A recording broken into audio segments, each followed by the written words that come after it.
सर्वभूतेषु मातृरूपेण संस्थिता नमस्तस्यै नमस्तस्यै नमस्तस्यै नमो नमः। या देवी सर्वभूतेषु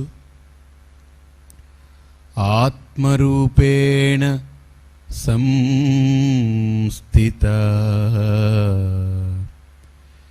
नमस्तस्यै नमस्तस्यै नमस्तस्यै नमो नमः।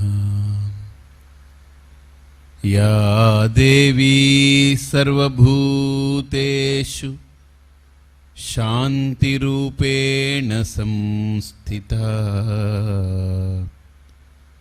नमस्तस्यै नमस्तस्यै नमस्तस्यै नमो नमः। गुरुर्ब्रह्मा गुरुर्विष्णुः गुरुर्देवो महेश्वरः गुरुः साक्षात् परं ब्रह्म तस्मै श्री गुरवे नमः। ओम दयानंदचरणौ मनसा स्मरामि दयानंदचरणौ शिरसा नमामि।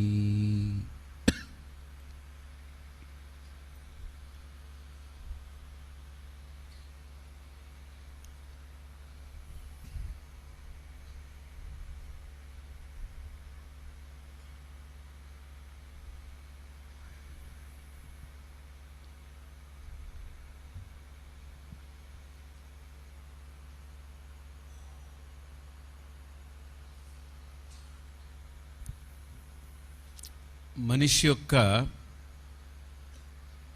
శరీరంలో 6 చక్రాలు ఉంటాయి, మనం చూసాం. దాన్ని కుండలిని అంటారు. అంటే మూలాధారము అనేది మన వెన్నెముక క్రింద చివరి భాగానికి ప్యారలల్గా అంటే సమాంతరంగా మన బొడ్డు దగ్గర నుంచి క్రింద భాగంలో ఉంటుంది. దాన్ని మూలాధార చక్రము అని అంటారు. మూలాధారము అని అంటే మనం సహజంగా ఏమనుకుంటామనంటే గుండె లేకపోతే ఊపిరితిత్తులు, వెన్నెముక, నరాలు, బుర్ర ఇవన్నీ చాలా ఇంపార్టెంట్ అనుకుంటాం. కానీ యోగ విద్య ఏం చెప్తుందనంటే ఇవన్నీ చాలా ఇంపార్టెంటేనయ్యా, కానీ మూలాధారము అనేటువంటి ఆ స్థానం ఏదైతే ఉందో అది అత్యంత కీలకమైనది అని చెప్తుంది. అది చాలా కీలకమైనటువంటి స్థానంగా చెప్పబడింది. అందుకనే దానికి పేరు మూలము ప్లస్ ఆధారము అని.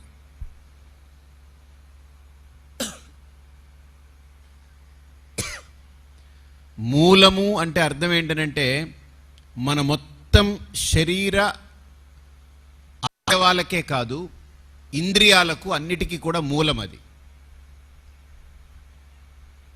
ఆధారం కూడా మొత్తం మన శరీరం ఎలా నిలబడింది అని అంటే దాని ఆధారం అది. అందుకనే దాన్ని మూలాధారము అని అంటారు. మూలాధార చక్రం మీద సాధన మహాగణపతికి చేస్తారు. మహాగణపతిని అక్కడ ఉపాసన చేసి మూలాధార చక్రంలో అక్కడి నుంచి ఒక్కొక్క చక్రాన్ని వాళ్ళు సాధిస్తారు. అలా ఒక్కొక్క చక్రాన్ని సాధించడమే నిన్న మనం చూసాం. మన నవరాత్రుల్లో దీక్ష అనేటువంటిది పెట్టుకుని ప్రధానంగా త్రిరాత్ర వ్రతము అని చేస్తారు. త్రిరాత్ర వ్రతం అంటే 3 రాత్రులు వ్రతం చేస్తారు. అంటే 9 రాత్రుల్ని 3గా విభజించి ఒక వ్రతం ఉంది. 3 రాత్రులు, మొదటి 3 రాత్రులు సరస్వతి స్వరూపంగా, 4వ రాత్రి నుండి 4, 5, 6 ఆ 3 రాత్రులు మహాలక్ష్మి స్వరూపంగా, 7, 8, 9 ఈ 3 రాత్రులు మహాశక్తి స్వరూపంగా ఉపాసన చేస్తారు. ఇవి ఏమిటయ్యా అనంటే, సరస్వతి అనంటే మనందరికి కనిపించేటువంటి వీణ, తెల్ల చీర,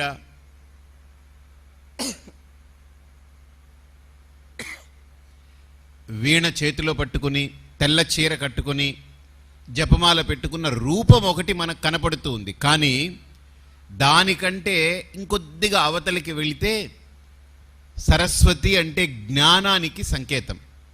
అంటే మనకు 3 శక్తులు ఉన్నాయని మనకు యోగశాస్త్రం చెప్తుంది. ఆ 3 శక్తుల్లో ఏ ఒక్కటి పోయినా మానవ జన్మ వ్యర్థం. అందులో ఇచ్ఛాశక్తి ఒకటి. ఇచ్ఛ అనంటే సంకల్పం. మనలో ఏదో ఒక సంకల్పం, ఒక కోరిక, ఒక ఆలోచన ఏదో ఒకటి బయలుదేరుతుంది. ఆ సంకల్పమే లేకపోతే మనిషి ఈరోజు ఇవేవి సాధించలేడు. నేను నవరాత్రులు చేయాలి, శ్రీపీఠంలో ఇలా చేయాలని ఆలోచన లేకపోతే ఈరోజు ఇవేవి జరగదు. అసలు ఈ సంకల్పమే నాకు రాలేదనుకోండి, ఇవేవీ జరగలేదనుకోండి, ఏముంటుంది? మామూలుగా తలుపులు వేసేసి ఎవరి మటుకు ఏదో దీపం పెట్టుకుని వెళ్ళిపోతుంటారు, దండం పెట్టుకుంటారు, పోతారు. ఈరోజు ఇంత వైభవం అనేది రావడానికి కారణం ఏంటి? లోపల కలిగిన ఒక సంకల్పం. అందుకనే మనిషి యొక్క మనుగడకు చాలా కీలకమైనటువంటి అంశం ఏంటంటే సంకల్ప శక్తి. దానినే ఇచ్ఛాశక్తి అని అంటారు.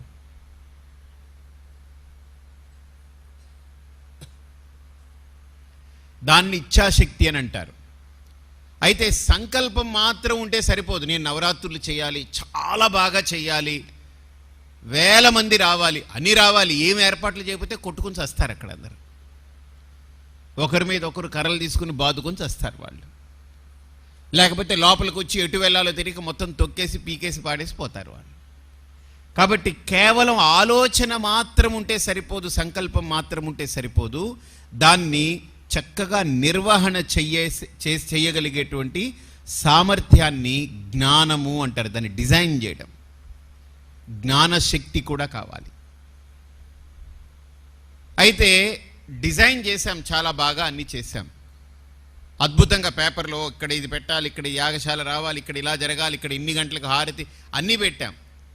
అసలు అవేవి చెయ్యకుండా ఊరికిన అనేసుకొని డిజైన్ చేసేసి పేపర్లో పెట్టి పడుకున్నాం అనుకోండి, అవేవి జరగదు. అది కాబట్టి మనం సంకల్పించింది, మనం కోరుకున్నది, మనం దాన్ని చక్కగా లోపల దాన్ని చక్కగా సమర్థవంతంగా దాన్ని ఒక ప్రణాళికాబద్ధంగా రూపుదిద్దింది, దాన్ని ప్రాక్టికల్గా భౌతికంగా దాన్ని వ్యక్తపరిచేటువంటి క్రియాత్మకమైనటువంటి శక్తి ఉందే, దాన్ని క్రియాశక్తి అని అంటారు.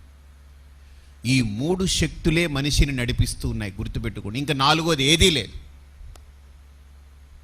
ఈ 3 శక్తులు మనిషిని నడిపిస్తున్నాయి. మొదటిదేంటి చెప్పండి? ఇచ్ఛాశక్తి. రెండోది జ్ఞానశక్తి. మూడోది క్రియాశక్తి. ఈ 3 శక్తుల్లో ఏ ఒక్కటి లేకపోయినా మానవ మనుగడ లేదు. ఒకవేళ క్రియాశక్తి లేదనుకోండి, అన్ని వీడికి ఆలోచనలు వస్తున్నాయి, అంతా ప్లాన్ చేస్తాడు, ఏది బయటికి ఏం ఇంప్లిమెంట్ ఉండదు అనుకోండి, ఏది కార్యరూపం దాల్చకపోతే, ఎందుకంటే ఇది ఎన్నో ఆలోచిస్తున్నాయి, ఎందుకు ప్రయోజనం ఏమిటది? దాంతో ఏ ప్రయోజనము లేదు. సపోజ్ క్రియ చేయడానికి మనకు ఓపిక ఉంది, చేస్తాము. జ్ఞానం లేదనుకోండి, అసలు ఏం చేయగలం? మనం ఏం చేయాలో తెలియదు మనకు.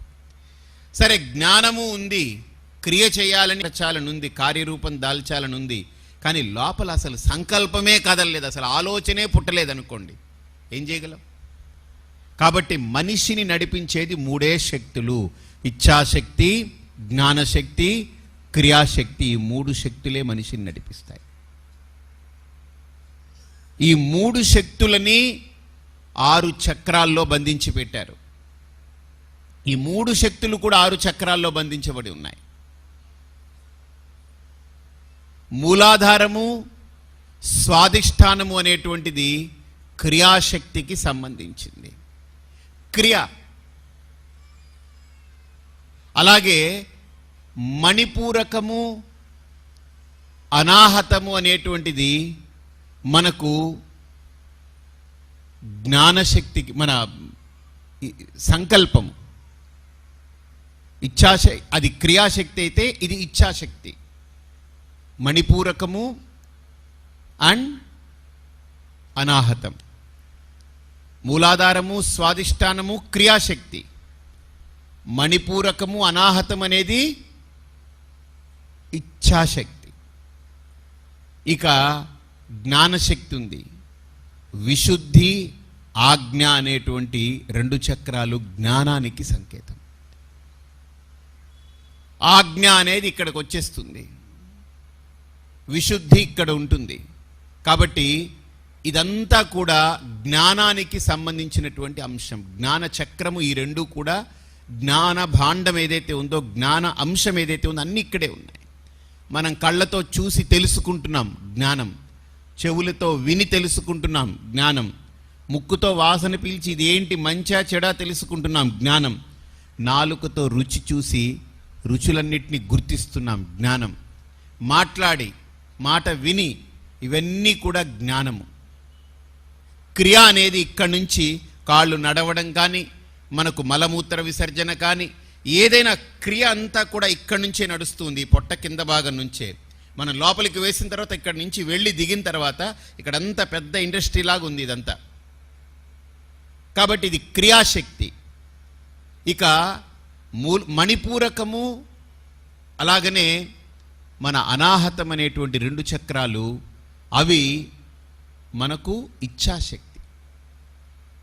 ఏదైనా మనం చెప్పాలనంటే ఒక మంచి ఇచ్ఛ, ఒక కోరిక వచ్చిందనుకోండి, బా ఏంటోనండి నా గుండె చాలా హ్యాపీగా అలా కొట్టుకుంటుందండి ఈ అంశం మీద అని. అంటే ఒక ఇచ్ఛ కలిగేది, కోరిక హృదయంలో కలుగుతుంది. బుద్ధిలో కోరిక కలగదు, గుర్తుపెట్టుకోండి. హృదయంలో కలుగుతుంది కోరిక, అంతఃకరణలో మనస్సులో కలుగుతుంది. హృదయం అనంటే మన గుండెకాయ కాదు, ఇది జస్ట్ ఒక మాంసపిండం గుండెకాయ అనేది. గుండెకాయ కాకుండా ఇంకొకటి ఉంది హృదయం. అంటే గుండెని ఆడించేటువంటిది సూక్ష్మంగా ఉండే ఒక ఇంద్రియం అది. ఆ ఇంద్రియ శక్తి, దాన్ని ఇచ్ఛ అక్కడ బయలుదేరుతుంది మనిషి హృదయంలో. జ్ఞానం అనేది ఇక్కడ ఉంది. ఈ 3 శక్తులే 6 చక్రాలలో బంధించబడింది. అందుకనే క్రియాశక్తి ఎవరు అనంటే అమ్మవారు పార్వతీదేవిని క్రియాశక్తికి చెప్పారు.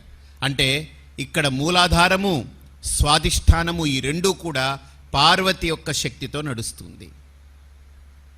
ఇక చూడండి, మణిపూరకము అనాహతము అనేటువంటి ఆ 2 కూడా ఇచ్ఛాశక్తి, అంటే లక్ష్మీదేవి యొక్క అనుగ్రహంతో నడుస్తుంది. అందుకనే ఎక్కడ లక్ష్మీదేవి ఉంటుందయ్యా అనంటే మహావిష్ణువు యొక్క హృదయంలో ఉంటుందని అంటారు. కాబట్టి ఆయన హృదయంలో అనంటే అర్థం ఏంటనంటే హృదయాన్ని నడిపేటువంటి ఒక మహాశక్తి ఆవిడ, హృదయ అధిష్టాన దేవత ఆవిడ. అలాగే జ్ఞానశక్తి అనేటువంటిది సరస్వతి యొక్క అనుగ్రహంతో నడుస్తూ ఉంటుంది. విశుద్ధి ఆజ్ఞ అనేటువంటిది సరస్వతి రూపంగా ఉంటుంది. అందుకనే బాగా గమనిస్తే, బాగా చదువు ఉండి సంస్కారం ఉంటే ఆ ముఖంలో ఒక సరస్వతి లక్షణం ఉంటుంది. బాగా చూడండి, చదువు ఉండి సంస్కారం ఉంటే అతనికి సరస్వతి అనుగ్రహం ఉంటే ముఖంలోనే కనపడుతుంది. ఆ కళ్ళల్లో, ఆ ముఖంలో ఆ సరస్వతి దేవత యొక్క అనుగ్రహం ఉంటుంది. అంటే ముఖం బయటికి కనపడుతుంది, ఇవేవి కనపడదు. కాబట్టి అది ఒక తేజస్సు మనకు వ్యక్తమవుతూ ఉంటుంది. అందుకనే ఎవరి ముఖమైనా చూస్తే ఒక ప్రసన్నత, ఒక విద్వత్ స్వరూపము, ఒక సంస్కారము ఉంటే ఆ ముఖంలో కనిపెట్టవచ్చు అంటారు. అందుకనే face is the index of mind అంటారు. నీ ముఖము నీ మనస్సు గురించి చక్కగా చెప్పడానికి ఒక మాధ్యమం నీ ముఖము అని చెప్తారు. ఆ ముఖము మనకు ప్రధానమైంది. నల్లగా ఉన్నారా ఎర్రగా ఉన్నారా అని కాదు, తెల్లగా ఉన్నంత మాత్రాన వాళ్ళకి ఆ తేజస్సు ఉండాలని లేదు. తెలుపు ఉండొచ్చు, కానీ తేజస్సు ఉండాలని లేదు. కొంతమంది నల్లగా ఉంటారు, కానీ ఎంత లక్షణం కళగా ఉంటారు. కాబట్టి రంగు కాదు నేను చెప్పేది, ఒక తేజస్సు అంటున్నాను, ఒక వర్చస్సు. అది అమ్మవారి యొక్క అనుగ్రహంతో మాత్రమే వస్తుంది. అమ్మవారి అనుగ్రహం లేకపోతే ఆ తేజస్సు రాదు. అయితే ఈ 3 శక్తులు 3 చక్రాలుగా విడివడి మన శరీరంలోనే ఉన్నాయి. ఇప్పుడు అమ్మవారు ఎక్కడున్నట్టు? బయట ఎక్కడో ఉందా? చెప్పండి. ఎక్కడో మణిద్వీపంలో కూర్చుంది అనుకుంటామా? కాదు, ఆవిడ అంతటా ఉంది. నా శరీరంలో కూడా నా మానవ విభాగం ఏదైతే ఉందో, ఈ మానవ విభాగము 3 శక్తులతో నడుస్తున్నాయి. కాబట్టి ఆ 3 శక్తులుగా అమ్మవారు విడివడి అన్నిటినీ నిర్వహింపజేస్తుంది. నా శరీరంలో ఎన్ని క్రియలు జరుగుతూ ఉన్నాయండి, ఎన్ని రసాయనాలు విడుదలవుతూ ఉన్నాయి. నేను భోజనం చేయాలని అంటే, నాకు ఆకలి పుట్టాలని అంటే లోపల ఎన్నో రసాయనాలు విడుదలయ్యి నాకు ఆకలి కల్పించాలి. ఆ రసాయనాలు కనుక బయటికి అది విడుదల కాకపోతే ఆకలి వేయదు. ఏమిటోనండి తినాలనిపించట్లేదంటారు, మందంగా ఉందని అంటారు. ఎందుకని? ఆ రసాయనాలు విడుదల కాలేదు. అది ఎందుకు విడుదల కాలేదని అంటే, తిన్న తిండి అరగాలంటే అక్కడ అగ్ని పని చేయాలి, జాఠర అగ్ని. దాన్ని అరిగించడానికి కూడా కొన్ని రసాయనాలు కావాలి. అంటే ఎంత ఒక క్రియ ఒకదానికొకటి అలాగా అనుబంధం అయిపోయింది. ఇక్కడ ఏది విడగొట్టలేం.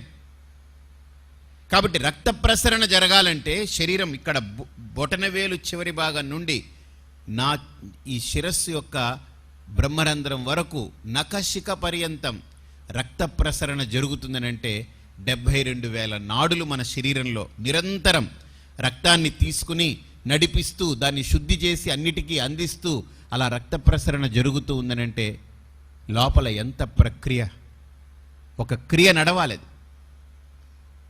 లివర్ పనిచేస్తూ ఉండాలి, ఎప్పుడు లివర్ ఆగిపోవడానికి లేదు.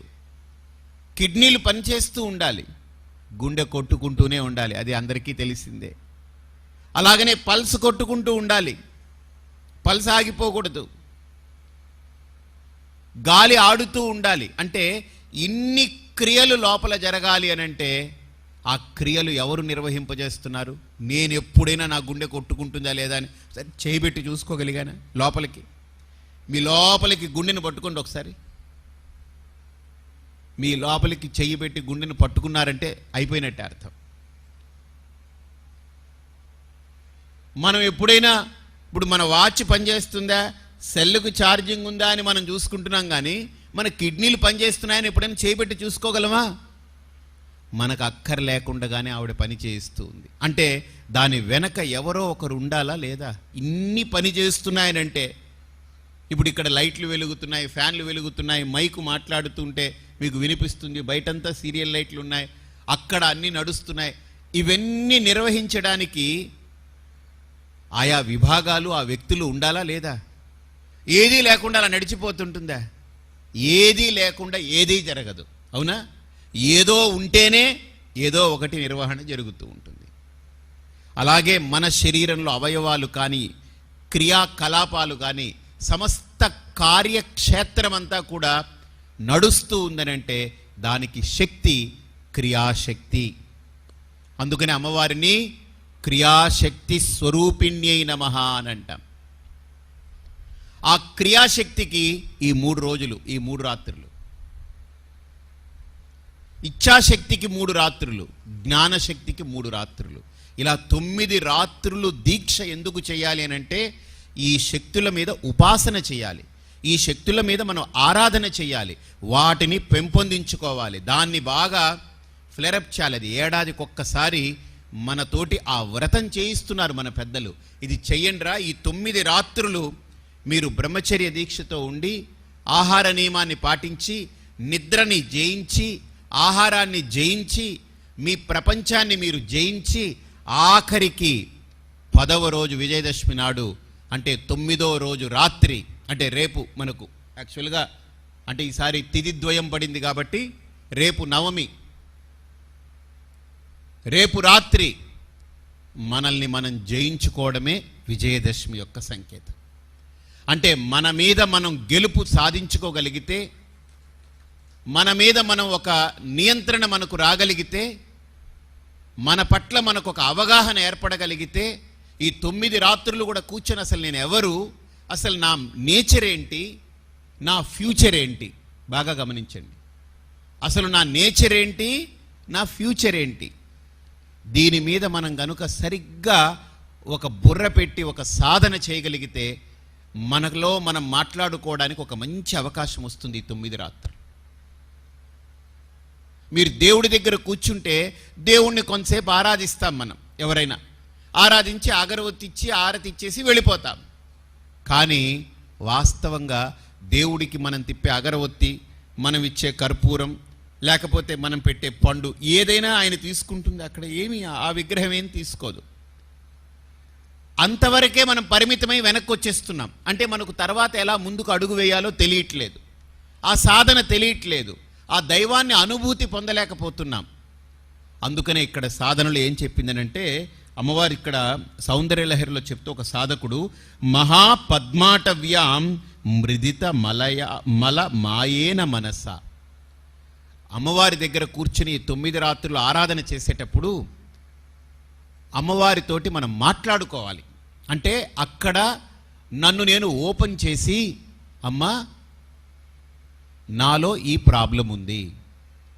ఎవరికి చెప్పుకుంటామంటే, సపోజ్ నాలో ఏదో ఒక సమస్య ఉంది అనుకుందాం, నేను ఎవరికి చెప్పుకోగలను? బయట ఎవరికి చెప్పుకున్నా అవమానం చేస్తారు. లేదా ఒక్కడికి చెప్తే చాలు, తర్వాత ప్రపంచం మొత్తానికి చెప్పినట్టే. ఎవరిని నమ్మడానికి లేదు, భర్తని నమ్మడానికి లేదు, భార్యని నమ్మడానికి లేదు, తల్లిని చెప్పలేం ఎవరికి ఏం చెబితే ఎప్పుడు ఏది సమస్య అవుతుందో. కాబట్టి నాలో ఏవైతే సమస్యలుగా ఉన్నాయో, అపరిష్కృతంగా కొన్ని సమస్యలు నన్ను వెంటాడుతూ ఉన్నాయో, ఈ 9 రాత్రులు కూడా అమ్మవారి దగ్గర పూజ చేసిన తర్వాత మనం లేచిపోయి హారతి ఇచ్చేసి పరిగెట్టేయడం కాకుండా, ఏదో విధిలాగా పూజ చేసి పరిగెట్టడం కాకుండా మాట్లాడుకోండి. మనల్ని మనం అక్కడ ఎదురుగుండా అమ్మవారి దగ్గర పెట్టి, అమ్మా మనం వంకాయలు ఏరుతాం కదా, వంకాయలు ఏరేటప్పుడు పుచ్చుందా లేదా చూస్తాం. బెండకాయలు ఏరుకుంటా వేరేటప్పుడు ఏం చేస్తాం, వెనకాల అలా విరగొడతాం. కొద్దిగా అలా టక్కుమని విరిగిందని అంటే లేతదని అంటాం, విరగలేదనుకోండి అక్కడ పాడేస్తాం మనం, అవునా? బీరకాయలు ఉన్నాయనుకోండి, కొనేటప్పుడు ఏం చేస్తాం, దాన్ని చూస్తాం లేతగా ఉందా అని కొద్దిగా గోకుతాం, దాన్ని గిల్లుతాం. ములక్కాడలు ఉన్నాయనుకోండి, దాన్ని గిల్లం, దాన్ని విరగొట్టాం, దాన్ని ఇలా ఇలా తిప్పుతాం. ఇలా మెల్లగా తిప్పితే అది తిరిగింది అనుకోండి, కొద్దిగా అంటే సహజంగా తిరిగింది అనుకోండి లేతగా ఉందని. అది తిరగకుండా కొద్దిగా గట్టిగా ఉందనుకోండి ముదర ములక్కాడలని అర్థం. అంతేనా కాదా? అలాగే దేన్నైనా మనం ఒక పదార్థాన్ని తీసుకునేటప్పుడు పరీక్ష చేస్తాం కదా, అలాగే నువ్వు అమ్మవారి దగ్గర పెట్టి నిన్ను నువ్వు పరీక్ష చేయి. ఒకసారి నువ్వు వంకాయని పరీక్ష చేస్తావు, టెంకాయని పరీక్ష చేస్తావు, బీరకాయని పరీక్ష చేస్తావు, ఇన్ని కాయల్ని పరీక్ష చేస్తావు. నీ తలకాయని ఎప్పుడైనా పరీక్ష చేసుకున్నావు అమ్మవారి దగ్గర పెట్టి? ఎప్పుడైనా? మన తలకాయని మనం ఎప్పుడు పరీక్ష చేసుకోలేదు, చెయ్యాలి. అందుకే ఈ దీక్ష. ఇదేదో అమ్మవారిని తృప్తిపరచడానికి మాత్రం కాదు ఈ దీక్ష. నేను పసుపు కుంకుమ లేకపోతే ఇంత పూలు లేకపోతే ఇంత హడావుడి ఆర్భాటం అన్నీ చేసేసి అది చేయొద్దనట్లే చేద్దాం. అవన్నీ చేసిన తర్వాత మనం అంతా రిజాల్వ్ అయ్యి, అమ్మా ఇప్పుడు నిన్ను ఆరాధించానే, నాకు నువ్వు తప్ప ఎవరున్నావు, అన్యదా శరణం నాస్తి త్వామేవ శరణం మమ. మీకు ఒక చిన్న రహస్యం చెప్తాను చూడండి. మనలో ఏ లోపమైనా ఉన్నా, ఏ సమస్య అయినా ఉన్నా, ఆ లోపాన్ని మనలో మనం ఎదుర్కోలేనటువంటి సమస్యని, మనం ఎదుర్కోలేని లోపాన్ని, మనం సవరించుకోలేని లోపాన్ని ఎవరి దగ్గర చెప్పుకోలేం. ఒక గురువు దగ్గర చెప్పొచ్చు. ఎందుకంటే గురువు ఎవరికి చెప్పకూడదు, చెబితే వాడు గురువు కాదు. ఇప్పుడు ఒక డాక్టర్ గారి దగ్గరికి వెళ్ళి మనం చూపించుకున్నప్పుడు మనకున్నటువంటి సమస్యని డాక్టర్ గారి దగ్గర చెప్పామనుకోండి, ఆ డాక్టర్ గారు మనం వెళ్ళిపోయిన తర్వాత వచ్చిన వాళ్ళందరినీ కూర్చోబెట్టి, ఇదిగో పలానా ఆయనకి ఇదిగో ఈ జబ్బు ఈ సమస్య అని అందరికీ చెప్పాడు అనుకోండి, ఆయన దగ్గరికి ఎవరు వెళ్తారు? ఎవరు వెళ్ళరు. కాబట్టి మనకి ఈ లోకంలో ముగ్గురు ఉంటారట, వైద్యుడు, న్యాయ నిపుణుడు, అలాగే గురువు. వీళ్ళ ముగ్గురు రహస్యాన్ని దాచి ఉంచాలి. ఇప్పుడు మనం ఎవరో లాయర్ దగ్గరికి వెళ్ళాం, మన సమస్య ఆయన దగ్గర చెప్పయ్యా నన్ను ఈ సమస్య నుంచి బయటపడేయని చెప్పామనుకోండి, ఆయన బెంచ్ మీద కూర్చొని కనపడ్డ లాయర్లందరికీ ఈ సమస్య చెప్పేసి మొత్తం అంతా ఉన్నది బయట పెట్టాడు అనుకోండి. ఈడు ఎవనో చంపేశాడట, వేసేసినట్టున్నాడు, పాపం తెలియలేదు, ఏదో కారులో వెళ్తున్నాడు, అదేదో ఈ డ్రైవర్ తొక్కేశాడట, వాడు చావు బతుకుల్లో ఉన్నాడు, నా దగ్గరకు వచ్చాడు, నేను వీడిని కాపాడాలి అన్నాడు అనుకోండి, అది ఎంత ప్రాబ్లం అది. కాబట్టి ఒక లాయర్ కానీ, ఒక డాక్టర్ కానీ, వైద్యుడు కానీ, ఒక గురువు కానీ వాళ్ళ దగ్గరకు వచ్చిన వాళ్ళని సమీపించినటువంటి వ్యక్తులు మాట్లాడింది ఈ చెవితో తీసుకుని ఈ చెవిలో వదిలేయాలి.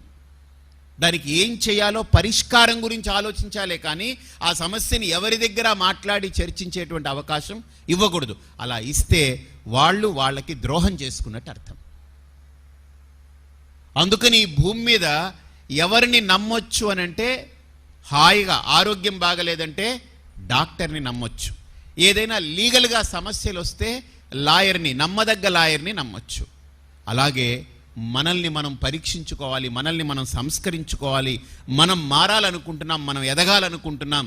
మనకి ఇది మాత్రం కాదు, ఇదేదో ఇప్పుడు బ్రతికేసి ఈ 4-5 రాళ్ల కోసరం కాకుండా ఏదో ఒక ఉన్నతమైన ఒక స్థితిని పొందాలని, నన్ను నేను మార్చుకోవాలి, నేను ఎదగాలి అనేటువంటి ఆలోచనతో, భావుకతతో ఎవరైతే ఆలోచిస్తూ ఉంటారో వాళ్ళు ఎవరిని నమ్మొచ్చు ఈ భూమి మీద అనంటే ఒక సద్గురువుని నమ్మొచ్చు.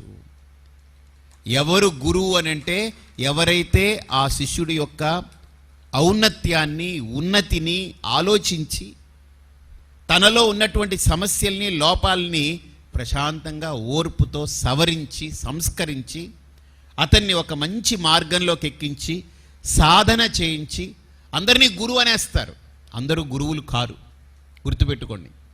ప్రవచనం చెప్పినంత మాత్రాన ప్రవచనం చెప్పే వాళ్ళందరూ గురువులు కాలేరు. ఇప్పుడు నేను ప్రవచనం చెప్పి వెళ్ళిపోయానంటే నేను గురువుని కాలేను. గురువు అనంటే మార్గదర్శి, చెయ్యి పట్టుకుని నడిపేవాడు, తోడు నీడగా ఉండి నడిపేవాడు. అయితే గురువు అని అంటే ఏదో మా అమ్మాయికి పెళ్లి కాలేదండి గురువు గారు ఏం చేయమంటారు, మీ అమ్మాయికి పెళ్లి, అవన్నీ కాదు గురువుల పని. నా ఉద్ధరణ, అఫ్కోర్స్ అవన్నీ నడుస్తూ ఉంటాయి, భగవంతుణ్ణి ఆశ్రయిస్తే జరగాల్సింది జరుగుతూ ఉంటాయి. కాబట్టి ఒక గురువుని పూర్తిగా మనం శరణాగతి పొందగలిగితే అతను మనకు మార్గాన్ని, బాటని వేయగలడు, సమృద్ధిగా వేయగలడు. అది నమ్మదగ్గ గురువు అయి ఉండాలి, నమ్మకానికి పాత్రుడై ఉండాలి, మన నమ్మకానికి అక్కడ యోగ్యత ఉండాలి. ఎందుకనంటే మన జీవితం, మనం వెళ్ళి ఒకరిని నమ్ముతున్నామనంటే మనం వెళ్ళి మన జీవితాన్ని వాళ్ళ చేతిలో పెట్టేస్తున్నామని అర్థం, అంతే కదా. ఒక భార్య ఒక భర్తని నమ్మి మొత్తం తన ఇల్లు, తన వాళ్ళందరినీ వదిలేసి వెళ్ళి అక్కడికి నమ్మిందనంటే అతన్ని తన జీవితం అంతా వాడి చేతిలో పెట్టినట్టు, తన మానము, తన ప్రాణము, తనదంతా జీవితం అంతా తీసుకెళ్ళి వాడి చేతిలో పెట్టినట్టు. సో ఆ భర్త ఎలా తనని కాపాడుకుని, రక్షించుకుని సౌఖ్యాన్ని, ఆనందాన్ని ఇవ్వాలో అలాగే ఒక గురువు దగ్గరికి ఎవరు వెళ్ళినా వాళ్ళు నమ్మారు అనంటే తన జీవితాన్ని పూర్తిగా అక్కడ అప్పచెప్పినట్టు అర్థం. ఆ జీవితాన్ని కాపాడి, సంరక్షించి, మెళకువలు నేర్పి, సంస్కరించి వాళ్ళని ఒక ఉన్నతమైన మార్గంలో ఎక్కించగలగడమే గురువు యొక్క తాత్పర్యం. అందుకనే గురువు అంటే ఎవరు అనంటే తత్వజ్ఞానోపదేష్ట గురువు. గురువు అనంటే అవి ఇవి చెప్పడం కాదు, తత్వజ్ఞానాన్ని, తనని, తన యొక్క వాస్తవికతను ఆవిష్కరించేటువంటి వాడే గురువు.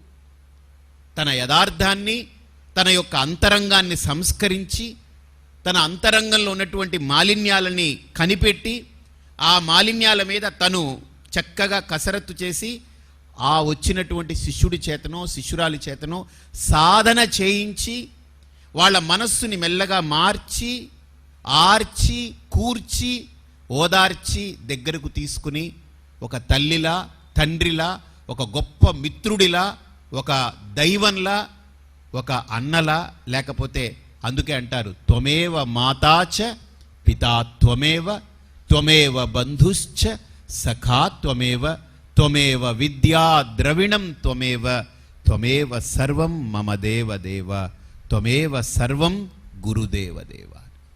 కాబట్టి ఆ గురువు అనేటువంటి ఆ తత్వాన్ని ఆవిష్కరించుకోవడమే అక్కడ చాలా ప్రధానమైన అంశం. మనం వెళ్ళి ఎవరి దగ్గరకో వెళ్ళి తగిలామనంటే మన ప్రారంధం అలాంటిది అని అర్థం. కాబట్టి మనం సాధనలో మన యొక్క ఆలోచనలతో మనం సంస్కరింపబడడానికి అవకాశాన్ని గురువు దగ్గర ఏర్పాటు చేయాలి. గురువు దగ్గరికి వెళ్ళిన తర్వాత మళ్ళీ మన అహంకారము, మన ఆలోచనలో గురువు మీద మనమే కొన్ని అభిప్రాయాలు ఏర్పాటు చేసుకోవడము, లేకపోతే ఈయన ఇలాంటోడేమో అని మనమే లోపల అనేసుకోవడము, లేకపోతే ఎవరైనా అనింది మనం లోపల పెట్టుకొని మనం నలిగిపోవడము, లేకపోతే ఎవడో ఏదో చెవులో పడేస్తే అది మనం లోపల పెట్టుకోవడము, ఇవన్నీ చేశామనంటే అక్కడికి వెళ్ళినా ప్రయోజనం లేదు. ఏం ప్రయోజనం ఉంటుంది? ఏం ఉండదు ప్రయోజనం. మనం వెళతాం, కూర్చుంటాం, వస్తాం, అంతే. మనము ఇప్పుడు తుప్పు పట్టిపోయిన ఇనుప ముక్కైనా సరే గుర్తుపెట్టుకోండి, అయస్కాంతం దగ్గరికి వెళ్ళి ఖర్చుకుంటే దానికి కూడా అయస్కాంతపు శక్తి వచ్చేస్తుంది. అవునా కాదా? మీరు ఏదైనా ఒక పిన్నూసి పెట్టండి ఆ తుప్పు పట్టిన ఇనుప ముక్కకి, అది కూడా అంటించుకుంటుందని. ఎందుకనంటే అది తుప్పు పట్టిన ఇనుప ముక్క యొక్క శక్తి కాదు, అది అంటిపెట్టుకున్న అయస్కాంతం యొక్క శక్తి. అది ఇది తుప్పు పట్టిన ఇనుప ముక్క, దీనికి ఎక్కడి నుంచి ఇంకో దాన్ని ఆకర్షిస్తుంది? ఆకర్షించలేదు. కానీ ఇది ఏం చేసిందనంటే రెండో ఆలోచన లేకుండా వెళ్ళిపోయి తిన్నగా వెళ్ళిపోయి అయస్కాంతంతో కరుచుకుపోయింది. అలా ఆ రకమైన శరణాగతి, ఆ రకమైన ఐక్యత కలిగినప్పుడు తుప్పు పట్టిన ఇనుముకైనా సరే ఒక శక్తి వచ్చేస్తుంది. ఏంటి? ఇంకో దాన్ని తను ఆకర్షించి అంటించుకోగలిగే శక్తి వచ్చేస్తుంది. అయస్కాంతంతో ఉన్నంతసేపు ఆ శక్తి ఉంటుంది, ఇది ఇంకో దాన్ని అంటించుకొని ఉంటుంది. మీరు చూడండి, అయస్కాంతాన్ని ఇలా పట్టి లేపండి, దాని కింద తుప్పు పట్టిన ఇనుప ముక్క ఉంటుంది, దాని కింద పిన్నూసు వేలాడుతూ ఉంటుంది. అంటే అయస్కాంతానికి ఎంత శక్తి ఉందో దీనికి కూడా వచ్చేసినట్టు. ఆ సన్నిధి అంత గొప్పది. ఒకసారి ఈ ఇనప ముక్కని పిన్నూసు అంటించుకునే దాన్ని ఇలా పక్కకు తీసి అయస్కాంతాన్ని వేరు చేయండి, ఎంతసేపు ఈ పిన్నూసు అలా అంటుకుని ఉంటుంది? జస్ట్ ఒక క్షణం కూడా ఉండదు, మళ్ళీ ఇది రాలి పడిపోతుంది. కారణం, దానికి ఆ శక్తి పోయింది.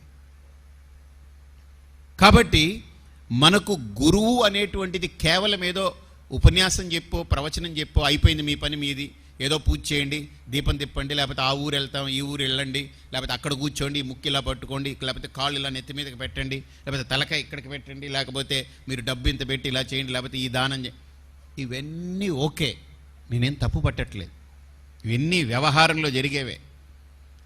కానీ అన్నిటికంటే మించి నన్ను ముట్టుకొని, నన్ను స్పృశించి, నన్ను మార్చాలనుకుని, నాలో ఒక ఎదుగుదల తీసుకురావడానికి కావలసినటువంటి బాట ఏదైతే వేయగలరో అదే నిజమైనటువంటి ఆధ్యాత్మిక సాధన. అది ఆధ్యాత్మికంగా ఒక వ్యక్తి వికసించడం అనేటువంటిది మొదలు పెడితే ఒక్కసారి ఆ రుచి మనకు తెలిస్తే అద్భుతంగా ఉంటుంది. ఆ రుచి తెలియడానికే ఇక్కడ సాధన, దీక్ష అనేది. నవరాత్రులు అంటే రోజుకొక పులిహార ఒకరోజు, పెరుగన్నం ఒకరోజు, కట్టి పొంగల్ ఒకరోజు, కొబ్బరన్నం ఇవన్నీ సరే మంచివే. ఇవన్నీ నవరాత్రులు అంటే 9 రోజులు 9 ప్రసాదాలండి. వామ్మో, మన ఆలోచన చూడండి, అక్కడ వరకే దొన్నెల దాకే వెళ్ళి ఆగిపోతున్నాయి.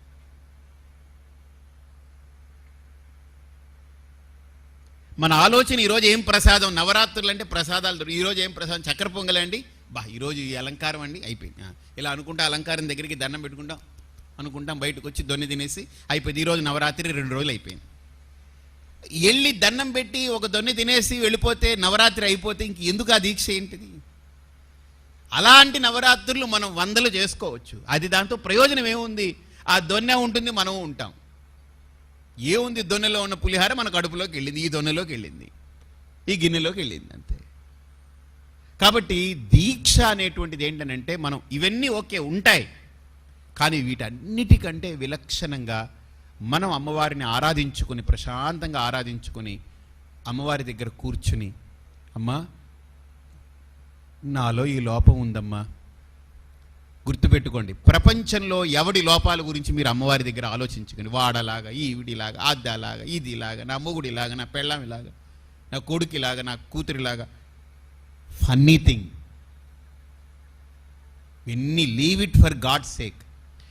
నీ గురించి నువ్వు అమ్మవారి దగ్గర కూర్చోము, నిన్ను నువ్వు ఓపెన్ చేసుకో చక్కగా. అమ్మవారి ముందు తెరిచిపెట్టి, ఇదిగో అమ్మ నాలో ఈ లోపం ఉందే, నేను ఎవరి దగ్గర చెప్పుకోగలనే, నీ దగ్గర కాకపోతే. కుపుత్రో జాయేత క్వచిదపి కుమాత నభవతి. శంకరాచార్యుల వారు స్తోత్రం చేసి, శంకరాచార్యుల వారు ఎంత తపస్సంపన్నులు, ఎంత విద్యావంతుడైనా, ఆయన అమ్మవారి దగ్గర నిలబడి ఆయన స్తోత్రం చేస్తారేంటి? నమంత్రం నో యంత్రం తదపి చ న జానే స్తుతి కథా నచాహ్వానం ధ్యానం తదపి చ న జానే స్తుతిమహో కుపుత్రో జాయేత క్వచిదపి కుమాతా న భవతి. ఏంటనంటే ఆయన అంటారు, అమ్మా నాకు మంత్రం రాదమ్మా, నేనేం చెప్పగలను, నాకంత మంత్రం రాదమ్మా. ఎవరు? శంకరాచార్యులు వారు అంటున్నారు. నాకు యంత్రము రాదమ్మా, యంత్రం ఏమిటో తెలియదు, అసలు నిన్ను ఎలాగ కీర్తించాలో నాకు తెలియదు, అసలు నీ గొప్పని ఎలా గుర్తించాలో, నీ గొప్ప వైశిష్ట్యమైనటువంటి నీ లక్షణాన్ని ఎలా గుర్తించాలో గ్రహించాలో కూడా నాకు చేత కాదు.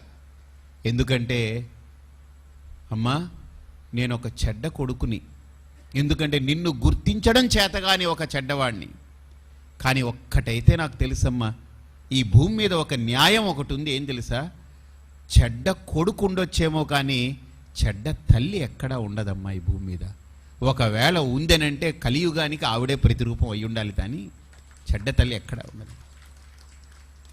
కుపుత్రో జాయేత క్వచిదపి కుమాతా భవతి. చెడ్డ తల్లి అనేది ఎక్కడా ఉండదు.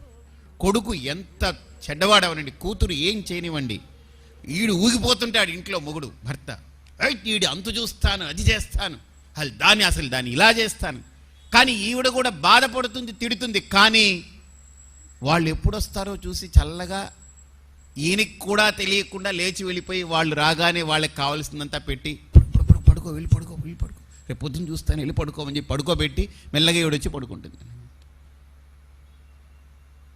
వాస్తవం ఇది, భూమి మీద జరిగినటువంటి యథార్థమైనటువంటిది. అమ్మ నన్ను 9 నెలలు మోసి కన్న ఈ తల్లికే ఇంత ప్రేమ ఉంటే, నేను చెడ్డవాడినైనా నన్ను భరిస్తుందనంటే, అసలు అండపిండ బ్రహ్మాండాలకి అమ్మలగన్నయమ్మ, ముగురమ్మల మూలపుటమ్మ, చాలా పెద్దమ్మ, సురారులమ్మ, కడుపారడి పుచ్చినయమ్మ. అసలు నీకు ఇంకెంత ప్రేమ ఉండాలే? నేను తప్పు చేశాను, నాలో లోపాలు ఉన్నాయి, నాలో ఏవో సమస్యలు ఉన్నాయి, నన్ను ఎలాగ నేను హ్యాండిల్ చేయాలో నాకు అర్థం కావట్లేదు, నేను ఎవరికైనా చెప్తామంటే నాకు సిగ్గు, నా మానాన్ని రేపు ఎవడు తాకట్టు పెడతాడో తెలియదు, ఎవడికి చెప్పుకోలేక నాలో నేనే కుమిలిపోయి సతమతమైపోయి నలిగిపోతున్నాను, నాకేం తెలియట్లేదు, నాకు నువ్వు తప్ప దిక్కు లేదమ్మా, నాకు నన్ను సంస్కరించి నీకు ఎలాగా ఇష్టమో అలా నన్ను మార్చుకునే బాధ్యత నీ చేతుల్లో ఉంది అని మీరు పూజ అయిన తర్వాత కొంతసేపు మీ సమస్యలు, మీ లోపాలు, మీలో ఉండే ఒత్తిళ్ళు అన్నిటినీ అమ్మవారి ముందు పెట్టి అలా మాట్లాడుకోండి. ఒక్క 10 నిమిషాలు పూజ మీరు ఎంతసేపు చేస్తారో నేను అడగను, కానీ అమ్మవారితో ఒక్క 10 నిమిషాలు మాట్లాడుకోండి ప్రశాంతంగా. ఏమిటంటే మీకు ఏదో కొంపలు అంటుకుపోయి మునిగిపోయినట్టు, మన ఇక్కడ ఏదో నిప్పు అంటించినట్టు వెళ్ళిపోయి టకటకటకటగా అన్నీ తిప్పేసి అనేసి వెళ్ళిపోతాం, మనం పరిగెడతాం. పూజ కూడా పూలు గీలు తీసి ఇసిరి పాడేసి నైవేద్యం కూడా పెట్టి తిను అన్నట్టుగా ఇళ్ళ చేతులు ఇళ్ళ అనేస్తాం. It's something no value. దానికి ఒక క్రియాత్మకమే కానీ అది జ్ఞానాత్మకం కాదు. కూర్చుని హాయిగా మీ మనస్సుని తెరిచి అమ్మవారి ముందు పెట్టమ్మా, నీకు తప్ప నేను ఎవరికి చెప్పుకోలేను నా సమస్య, నా లోపం, నువ్వు విని తీరాలి, నువ్వు తప్ప ఎవరు వినడానికి లేదు ఇక్కడ. నేను ఎవరిని నమ్మి చెప్పుకున్నా నాకు ప్రాబ్లం,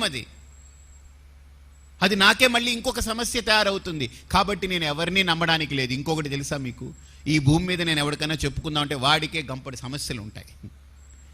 ఆ గంపడి సమస్యలు ఉన్నవాడిని నేను పిలిచి నాకు ఈ సమస్య అయినా అనుకోండి, వాడి గంప పక్కన పెట్టి మన గంప ఎత్తుకుంటాడు. ఈ గంప ఎత్తుకుని ఊరంతా వెళ్ళి పంచుతాడు వాడి మనది.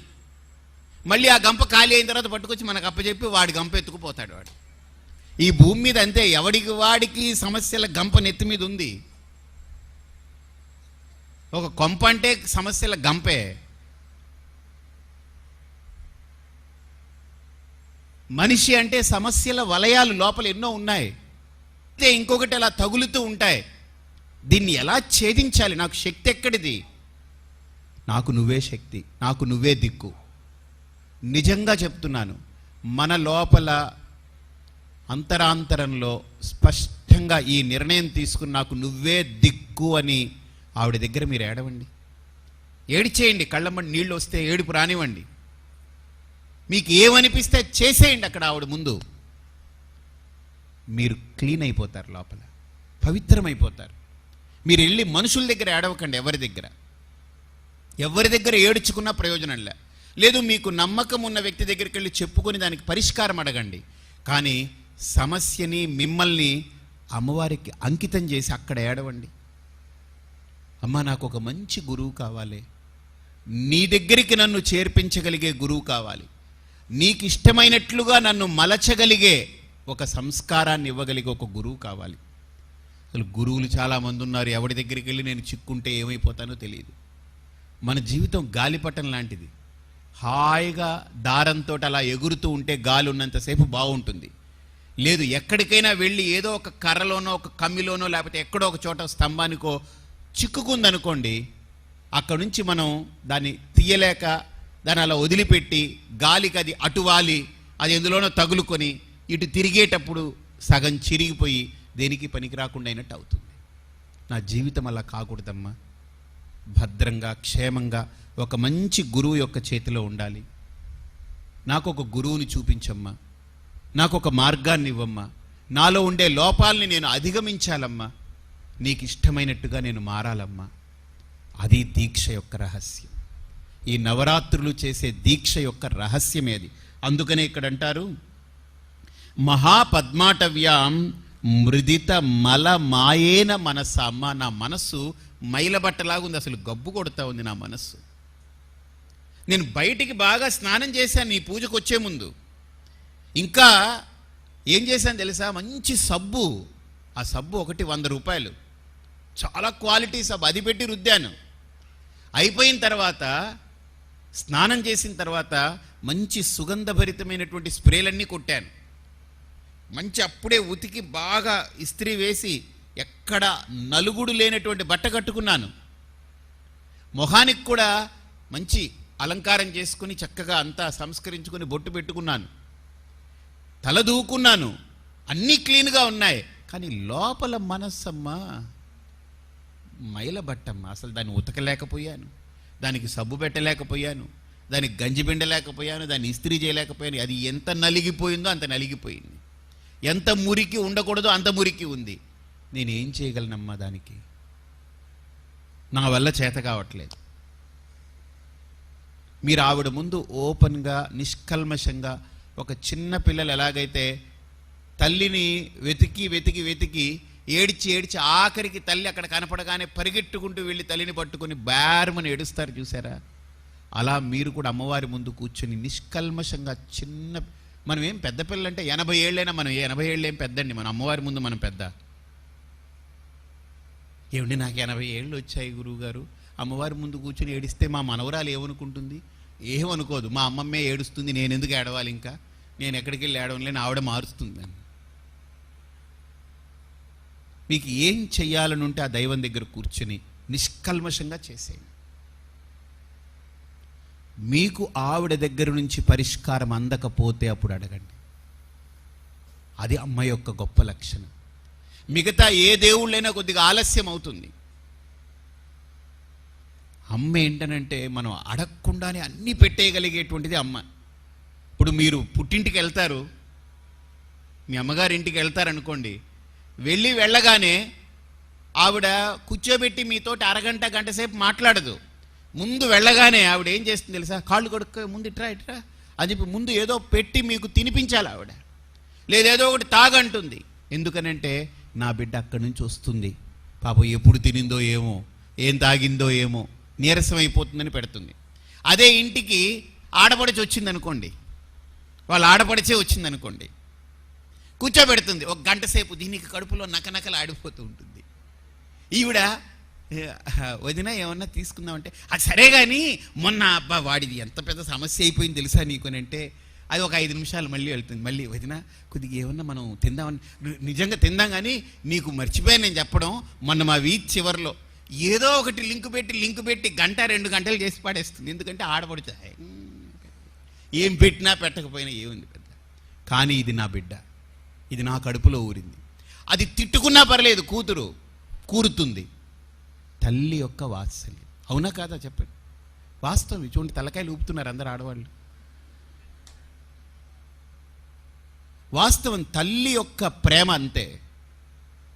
తన బిడ్డ వెళ్ళిపోతే ఇంకంతే. ఆవు ఎలాగైతే దూడ కనపడకుండా కనపడింది అనుకోండి, వెంటనే తన మొత్తం శరీరంలో ఉండే రక్తం అంతా పాలుగా మార్చి వెంటనే పొదుగు దగ్గరికి తీసుకెళ్ళి తాగమని ఇచ్చేస్తుంది, నాకేస్తుంది పైపెచ్చు.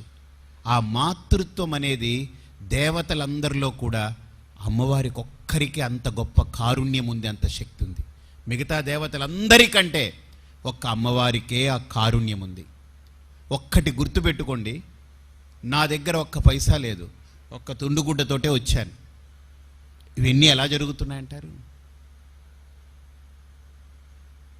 రేపు ఒక 30,000 మంది భోజనం చేస్తారు. ఇది నిన్న మొన్న కాదు, గత 16-17 సంవత్సరాలుగా జరుగుతుంది మనకు. ఎలా జరుగుతున్నాయంటారు? ఇప్పటికీ నా ఒంటి మీద తుండుగుడ్డే. అప్పుడు ఎలా ఉన్నానో ఇప్పుడు అలానే ఉన్నాను. ఇంకా చెప్పాలంటే ఒక 10 కేజీలు తగ్గాను ఇప్పుడు. నిజం. కానీ ఎలా జరుగుతున్నాయని నేను ఆలోచిస్తుంటే నాకే అనిపిస్తుంది, అమ్మా నా దగ్గర ఏమీ లేదు, ఇదంతా నువ్వే చేయించుకొని ఒకటే మాట పడేస్తానంతే. ఆవిడ చేస్తుంది. ఎలా జరుగుతుంది, ఎలా వస్తుంది, ఎలా నడుస్తుంది. నేను మధ్యలో పుల్లబెట్టకుండా, నేను కల్పించుకోకుండా, నా అహంకారం లోపలికి జొప్పించకుండా, నేను దాన్ని పొడవకుండా, నేను పక్క నుండి అలాగ నిలబడి చూస్తూ ఉంటే లోపల జరగాల్సిందంతా జరుగుతూ ఉంది. ఇది అమ్మవారి యొక్క అనుగ్రహం. అంటే మనం ఆ రకమైనటువంటి శరణాగతి పొందాలి. అందుకని ఇక్కడ అంటారు, మహాపద్మాటవ్యాం మృదిత మల మాయేన మనస. అమ్మ, నా మనస్సులో చాలా మాలిన్యం ఉంది, నీకు నచ్చదు, నీకు అసలు నచ్చదు. నన్ను బయట ఇలా చూస్తున్నావు కదా, నేను బాగా శుద్ధంగా స్నానం చేసి 2 బకెట్లు నీళ్లు పోసి సబ్బు పెట్టి రుద్ది ఆ తర్వాత నేను స్ప్రే చేసుకొని నీ దగ్గరకు వచ్చాను. శరీరాన్ని అలా చేస్తేనే కానీ అది శుద్ధి అవ్వదు. కానీ నా మనస్సుని శుద్ధి చేయడానికి నాకు ఏం మార్గం తెలియక అలా వదిలేశాను. ఎన్ని సంవత్సరాలుగా తుప్పు పట్టిపోయిందో. ఇతరుల మీద పడి ఏడవడమో, లేకపోతే వాళ్ళ గురించి ఆలోచించడమో, వీళ్ళ గురించి పితూరీలు చెప్పడమో, వాళ్ళ గురించి మనం ఎక్కువ ఆలోచించి మనం బీపీలు టెన్షన్లు తెచ్చుకోవడమో, మనకు లేనిపోనివన్నీ లోపల బుర్రలో పెట్టుకుని పురుగులన్నీ తొలిచేసుకోవడమో, మనం గందరగోళం పడిపోవడం. ఎన్ని ఒక్క సంవత్సరం కాదమ్మా, ఇప్పుడు 50 ఏళ్ళు ఉంటే 50 ఏళ్ల గంప మన నెత్తి మీద ఉన్నట్టు, 20 ఏళ్ళు అంటే 20 ఏళ్ల గంప ఉన్నట్టు, 40 ఏళ్ళు అంటే 40 ఏళ్ల గంప మన నెత్తి మీద ఉన్నట్టు, లేదు 70 వచ్చిందనుకోండి 70 ఏళ్ల గంప మన నెత్తి మీద ఉన్నట్టు. అమ్మా, ఇది ఒక్క రోజులో పోగైంది కాదు, మలముంది. నీకు ఎలా ఇవ్వాలో నాకు తెలియట్లేదు. కానీ నీకు నా శరీరం కంటే నా మనస్సే కావాలి. నీకు నా మనస్సు నీకు ఇచ్చుకునేలా లేదు. పోనీ దాన్ని క్లీన్ చేద్దామని అంటే నాకు శక్తి లేదు. ఇప్పుడు గిన్నె బయట ఉందంటే దాన్ని తోమేసి నీకు పెట్టగలను, పళ్ళు ఉందనంటే కడిగి పెడతాను. పోనీ నా చేతులే మళ్ళీ కడుక్కోవాలంటే కడుక్కుంటా 10 సార్లు. కానీ నా మనస్సుని శుభ్రం చేసి నీకు పెట్టాలనంటే నాకు చేత కావట్లేదు. కానీ నీకేం కావాలి? అవన్నీ కాదు, నా మనస్సే కావాలి నీకు. నన్ను ఏం చేయమంటావు చెప్పు? అశక్తుణ్ణి, నిస్సహాయ స్థితిలో ఉన్నాను. నాకు నడక కూడా చేత కాదు. అందుకే నువ్వు వచ్చి ఎత్తుకుంటేనే నాకేదైనా ఒక గతి. కాబట్టి నువ్వే నడిపించు అనేటువంటి ఆ శరణాగతి ఎప్పుడైతే వస్తుందో మనిషికి, అక్కడ మనిషిలో మార్పు మొదలవుతుంది. ఆలోచన సరళిలో మార్పు వస్తుంది. తన ఆలోచన విధానంలో ఒక సంస్కారం మొదలవుతుంది. ఇక మనిషి వాళ్ళ గురించి వీళ్ళ గురించి ప్రపంచం గురించి పక్కన పెట్టి తన ఉద్ధరణ కోసం ఆలోచన మొదలు పెడతాడు. నన్ను నేను ఎలా సంస్కరించుకోవాలి, ఈ జన్మని నేను ఎలా సార్థకతం చేసుకోవాలి, నేను ఏ రకంగా నన్ను నేను మలుచుకుని ఒక మంచి మార్గంలో నేను ప్రయాణం చేయాలనేటువంటి ఆలోచన బయలుదేరుతుంది. ఆ ఆలోచన బయలుదేరడమే మన సాధనలో మనం 2వ మెట్టు ఎక్కినట్టు గుర్తుపెట్టుకో. ఆ సాధనకే ఈ దీక్ష చెప్పింది. అలా సంస్కరించుకున్న తర్వాత 3వ మెట్టు ఏమిటి అని అంటే, 3వ మెట్టు గుణాల యొక్క మెట్టు. ఇది గుణప్రధానమైనటువంటి మెట్టు. తమోగుణం, రజోగుణం, సత్వగుణం, శుద్ధ సత్వం, పరమసత్వం అనేటువంటి 5 గుణాలు ఉన్నాయి. ఈ 5 గుణాలని మనం ఒక్కొక్కటి అర్థం చేసుకుంటూ ఎక్కగలిగితే, మనం 5వ మెట్టు కనుక ఎక్కగలిగితే, చేరుకోగలిగితే మన సాధన పూర్తవుతుంది. అది ఎలాగా? అసలు ఈ గుణాలేంటి? ఈ గుణాలని మనం ఎలా అర్థం చేసుకోవాలి? మనలో ఏ గుణం ఉందో ఇప్పుడు చెప్పలేము. ఈ 5 గుణాలు మనలో ఉన్నాయా లేవా, లేకపోతే ఒకటే ఉందా, 2 ఉందా, లేకపోతే 3 ఉందా, ఎన్ని ఉన్నాయి, ఇవన్నీ ఎన్నెన్ని ఉన్నాయి మనలో, మనం దీన్ని ఎలా గుర్తించాలి, ఎలా ఎక్కాలి, ఈ అంశం మీద రేపు సాయంత్రం మనం చూద్దాం. రేపు 3 గంటలకు పూర్ణాహుతి ఉంటుంది అమ్మవారికి. పూర్ణాహుతి 3 నుంచి 4 మధ్యలో పూర్ణాహుతి అయిపోతుంది. ఆ పూర్ణాహుతికి రాగలిగిన వాళ్ళందరూ రావచ్చు. అలానే రేపు అమ్మవారిని మహాలక్ష్మి అలంకరణగా అమ్మవారిని అలంకరిస్తారు. అలాగే ఎల్లుండి ఉదయం విజయదశమి నాడు 11 గంటలకు అమ్మవారికి మహాకలశాభిషేకం ఉంటుంది. అంటే దీక్ష, ఈ దీక్షలో అమ్మవారికి అభిషేకం ఉండదు. ఈ 10 రోజులు దీక్షలో ఉన్నటువంటి అమ్మవారు 11వ రోజు విజయదశమి నాడు దీక్షాంత స్నానం అంటారు. అది ఆ దీక్షాంత స్నానం 11వ రోజు అంటే మంగళవారం నాడు అమ్మవారికి మహాకలశం అంటే 365 కలశలు పెట్టి అమ్మవారిని ఆరాధన చేసి మంత్ర ఉచ్చారణ చేసి ఆ మంత్రజలంతో అమ్మవారిని అభిషేకం చేస్తారు. చేసి ఆ నీళ్లు పట్టి ఆ నీళ్ళన్నీ మీ మీద చల్లుతారు, మీకు తీర్థంగా ఇస్తారు. కాబట్టి మీరు ఇష్టమున్న వాళ్ళందరూ కూడా దసరా అని చెప్పి మానేయక్కర్లేదు. హాయిగా దసరా నాడు రండి, అమ్మవారి యొక్క సంప్రోక్షణ జలం తీసుకోండి. అలాగే మీకు ప్రసాదం కూడా ఏర్పాటు చేసి మీ అందరికీ ఆ దసరా నాడు ప్రసాదం కూడా అమ్మవారిది మీకు తీసుకునేలాగా ఏర్పాటు చేస్తాము. ప్రసాదం కూడా తీసుకోండి. సాయంత్రం అమ్మవారిని అపరాజిత భువనేశ్వరిగా మనం అలంకరించుకుంటాం. వెండి కవచంతో అమ్మవారు దగద్ధాయమానంగా విజయాన్ని సాధించి మనల్ని పరిపూర్ణంగా అనుగ్రహించడానికి ఆవిష్కరించిన అమ్మవారిలాగా మన ముందు ఇక ఆవిడ అసలైన స్వరూపంతో, ఆవిడ యథార్థమైన రూపంతో మనకు కనిపిస్తుందమ్మ. ఆ అమ్మవారిని మనం దర్శించుకుంటాం, అమ్మవారి యొక్క అనుగ్రహాన్ని పొందుతాం. ఇక 11 ఆ రోజు దసరా నాడు అమ్మవారికి మార్వాడి బృందం ఎవరైతే ఉన్నారో మన కాకినాడలో మార్వాడి వాళ్ళు, జైన్లందరూ కలిపి, ఆడవాళ్ళు మగవాళ్ళందరూ కలిపి ఇక్కడ అమ్మవారికి డాండియా, గర్భ ఇలాంటి నృత్యం అంతా చేసి అమ్మవారికి సమర్పిస్తారు. అమ్మవారికి నృత్యం అంటే చాలా ఇష్టం. అది ప్రత్యేకించి ఉత్తర భారతదేశంలో ఈ గర్భ, డాండియా అనేటువంటిది అమ్మవారి నవరాత్రులు అమ్మవారికి ఆరాధనగా అది సమర్పణ చేస్తారు. అది ఇక్కడ దశమి నాడు ఇక్కడ రాత్రి 9 గంటలకు ప్రారంభమవుతుంది.